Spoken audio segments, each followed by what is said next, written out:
I love baking. It's one of my favorite hobbies. So of course I love baking Christmas goodies. Every year I get requests from family members to make specific things they like for our family get-togethers. I don't always make everything people ask for, but sometimes I get carried away and go a bit overboard. This year my husband and I were hosting my family for Christmas Day, so I wanted to do a lot of baking on the days leading up to the gathering. I had Friday off of work, so I got a fair amount done, but not as much as I wanted to because our 3 kids were home from school and I kept getting distracted. So on Saturday, I told my husband to take the kids out of the house for a few hours so that I could focus on baking. He didn't want to do that because it was Christmas Eve and it was cold. We had a dangerous wind chill warning. I told him there was no way I could get all the baking done that I wanted to if he and the kids were in the house, so I needed him to take them out to do anything. I don't care what. He reluctantly agreed, and I was able to get everything done that I wanted to. After I was done, I was exhausted and laid on the couch for a few minutes to rest before cleaning up the disaster in the kitchen. Unfortunately, I must have fallen asleep because I got woken up by my husband loudly doing the dishes. I went to the kitchen and told him I had planned on cleaning up, but I must have fallen asleep. I offered to take over for him, but he said he was almost done, so there was no point. I could tell he wasn't happy since he was rage cleaning mixing bowls. He asked if I had gotten all my baking done, and I told him that I did, and I was really happy with how everything turned out. He simply replied, "Good," without even taking his eyes off of what he was doing. I asked him how the outing with the kids went, and he just said, "Fine." I knew something was up, so I asked him what was wrong. He said I kicked him out of the house so that I could do my hobby on one of the coldest days of the year, and then he came home to a huge mess in the kitchen and me napping on the couch. I told him I didn't plan on falling asleep and had every intention of cleaning up after myself, but he didn't seem to care. He told me that he needed to start dinner because the kids were hungry, so he would do that as soon as he finished cleaning up, quote, "your huge mess." I told him I was sorry for falling asleep without cleaning and offered to cook dinner so he could relax, but he told me that he just wanted to be left alone for an hour while he cooked.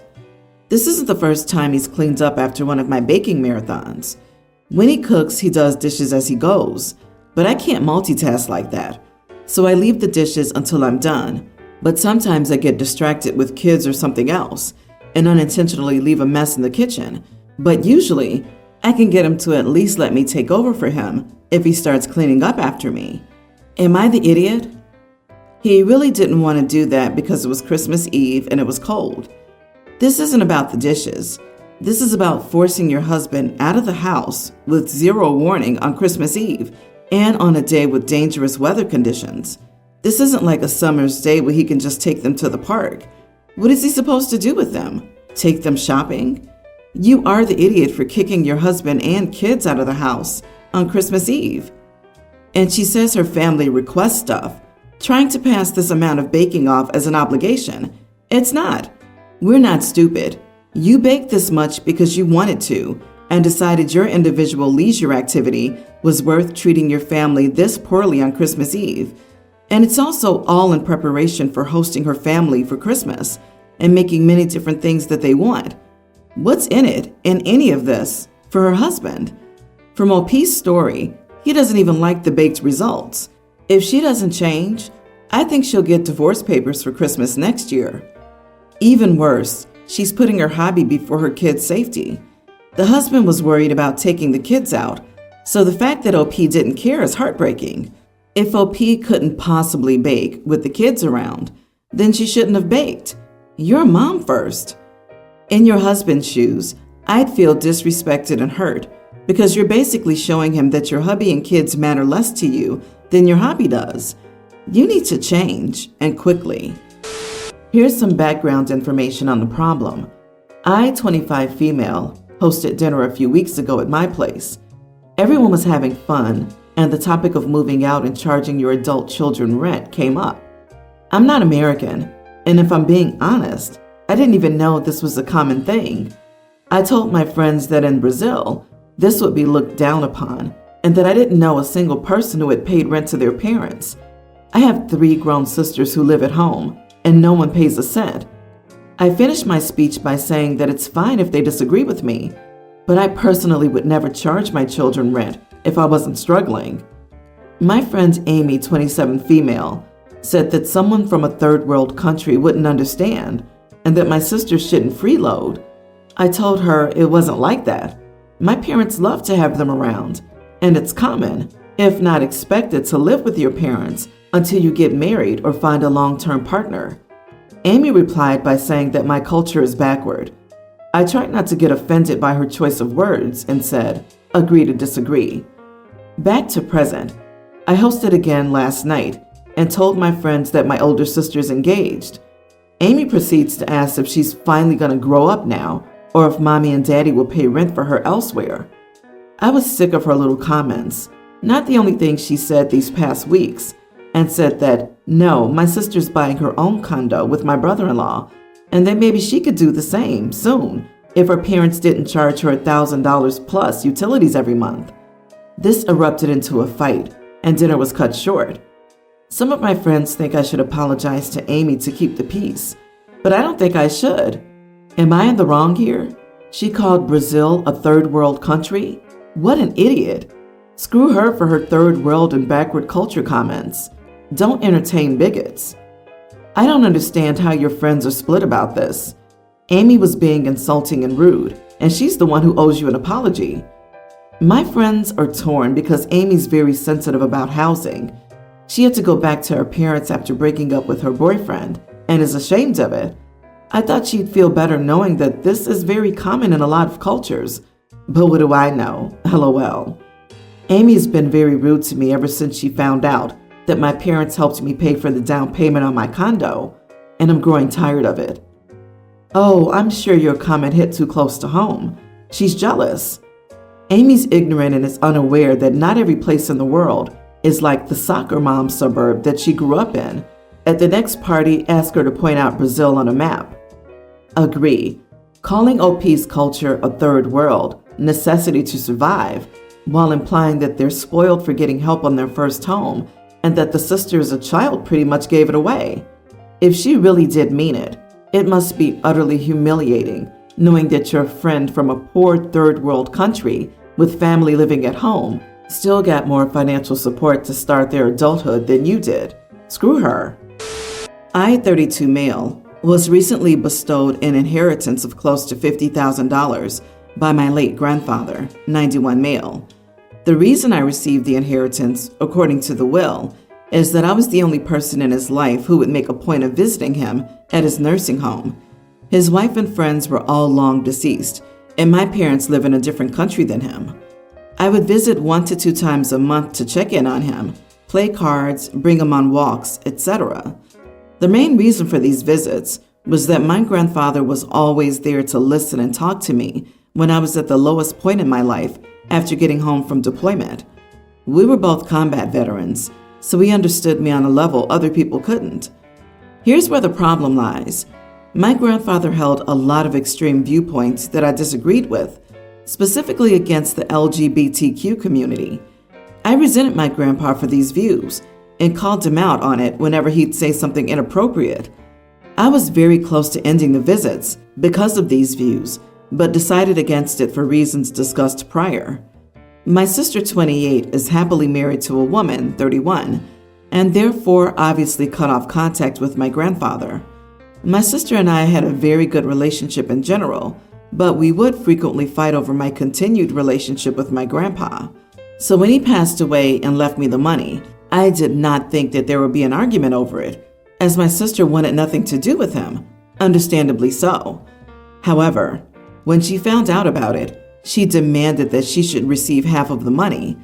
I was shocked and basically told her no way, as she wasn't the one who was visiting and providing care for him for the last 5 years. My sister was visibly angry, and we've not been on speaking terms since. This has left me wondering whether I am the idiot, as my sister was a victim of my grandfather's bigotry. However, I don't think half the money is a reasonable request. Am I the idiot? Not the idiot. A tale as old as time. There's no family bond stronger than a need for inheritance. She decided to go no contact with him, justified because of his views. And going no contact means you want nothing to do with that person. It's simple as that. You don't get to want their money or get their money after they die. She didn't want anything to do with Grandpa, and that's what she'll receive. Nothing. Everyone's the idiot here. On the one hand, it was your grandfather's decision, and you can honor it. On the other, if you uphold his cutting off his sister, you're upholding the same bigotry he supported that drove her away. Self-respect says that's inappropriate, as you say.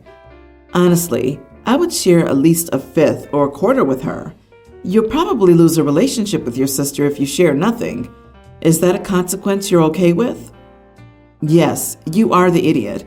Your grandpa was an idiot jerk to expect it to have the younger generation kiss up while he insulted and disrespected her. You were the golden grandchild and now reap the benefits from the fact that she was a target rather than because of your own action. You can't control that any more than you can change the type of person your grandfather was. But keeping the inheritance will mean that you'll always appear to have supported your grandfather's awful views, especially when it was beneficial to you. The sister is the one who cut all the ties. Why does she think she can have half? If OP gives half, she may want more. Will she suddenly love Grandpa or appreciate him? No, she just wants easy money. OP isn't responsible for any of the grandfather's viewpoints, nor for compensating anyone on his behalf. Stop trying to push this nonsense. I, female 26, have been married for 4 years. I've always wanted a big family with lots of children. My husband and I are trying. My sister, female 23, is vehemently child-free. She's made it clear to both of our parents that she never wants children and is considering getting sterilized. When discussing having children, it always becomes a sort of debate. I mention how having children can be a good and great thing, and to retaliate, she always brings up the negatives about having children, constantly saying it's horrible and tiring and why it just won't be good for her. She also mentions how our parents regret it, almost as if she's expecting me to do the same. Finally, it turns into a fight, and we stop speaking for a few days. However, now I'm starting to have doubts because of her. What if she's right, and I regret having children? After another fight, I mentioned this to her, and she got mad at me and told me it was not her fault I couldn't think for myself, which isn't true. She called me a witch and told me to stop bringing the topic up if I don't like what she said. Now I feel bad that I blamed her for my worry and insecurity, even though she kept saying negative things, despite knowing I wanted children. So, am I the idiot? I kind of blamed my younger child-free sister for making me doubt wanting to have children. You are the idiot. You can want to have children, and she can not want to have children. You can both say why. But if you change your mind, that's on you. It's not on her that you're second-guessing your stance. She made her own life decisions, and you're responsible for yours.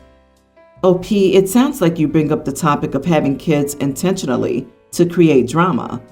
You 100% know it will lead to a debate every last time. So why push the issue? Your sister's allowed not to want children, and she's not obligated to paint a rosy picture of child rearing just so you feel comfortable with your life decisions. To be honest, it seems OP plans to blame her sister either way. If she doesn't have kids and regrets the decision, it's her sister's fault for not being supportive enough, putting down having children, and convincing her that kids are a burden, etc. On the other hand, if she does have kids and regrets that choice, my money is on OP blaming her sister for not stepping in or saying enough to convince her not to have children.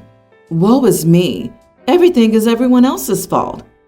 If at 26, you're blaming someone for making you doubt if you want kids, then you're too immature to have them. So stop trying and grow up. And she's right. Stop bringing the topic up. You already know her stance. This is something to talk about with your husband, not your little sister.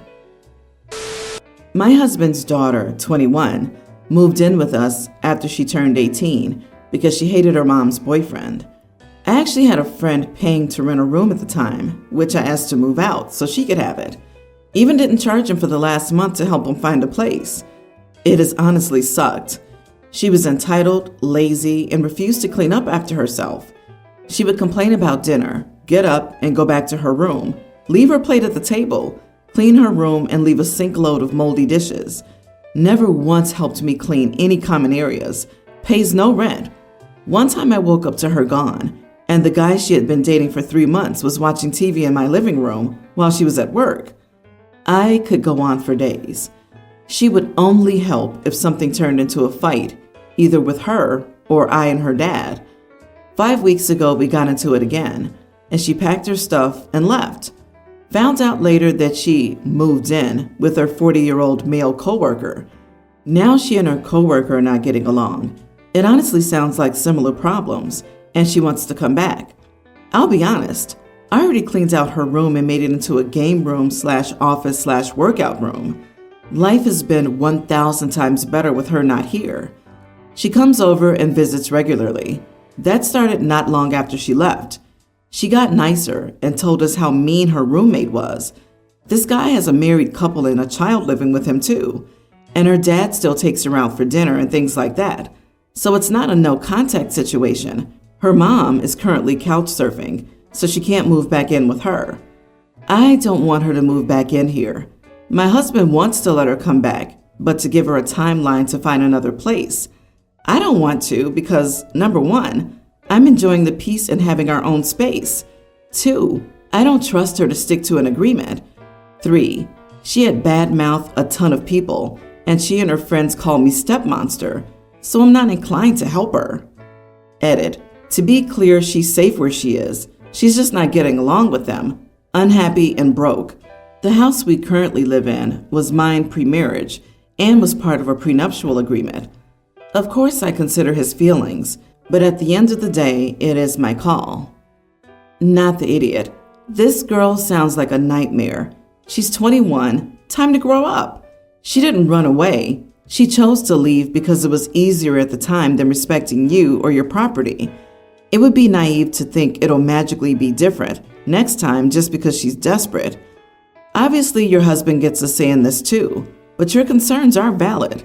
She has a job. She can feed herself and find another shared housing situation. If you and your husband agree, you could pay a set monthly amount toward one of your stepdaughter's bills. For instance, pay $100 a month to her landlord to help her with her rent cost. Disagree. But family, people who think family can do whatever and still be invited back, are doormats. The woman you described is not recognizing the sacrifice it takes to let someone else into your home. Instead, she feels entitled to it. She's not going to change or learn by being let back in. It's a terrible shame, and I wish her growth in her life, but that growth won't happen if she doesn't experience consequences for her actions. She has a lot of work to do before she can earn the opportunity to live under your roof again or receive your help.